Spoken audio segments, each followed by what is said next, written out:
to anatomize the brain. So it was, so you can tell from this painting that he thinks that the location of the soul was in the heart. But my point is here that this painting is not in any way an outcome of an art-science exchange.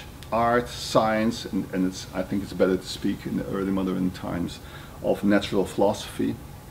Art, science, religion, magic belonged to one cultural domain in which, in this one cultural domain, there was only one way of knowing.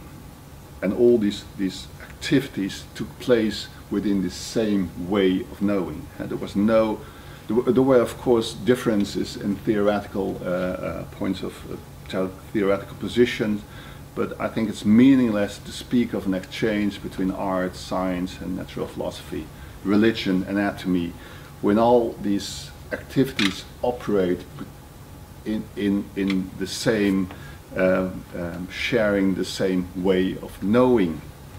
And there is no gap between religion and anatomy. And that of course changed dramatically in the mid-19th century. Only then science, art and religion came into being as the different domains and activities with different ways of knowing that we know now. And this development of course was tied to the explosion of knowledge in the 19th century and 20th century in all fields of science, including the interrelated technological innovations. And within the context of the university, the sciences underwent drastic processes of change pertaining to institutionalization and professionalization. And this, of course, fostered the conviction that scientific theorizing ought to be immune to influences of a social, political, religious, or aesthetic nature.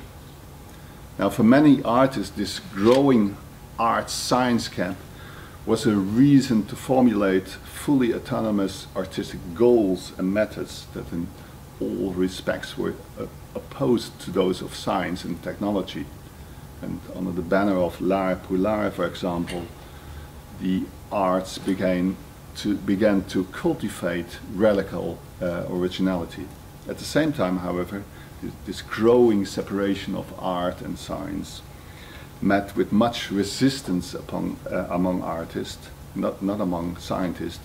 And in the first half of the 20th century, artists and theorists considered technology to have an intermediary function in closing the art-science gap, as reflected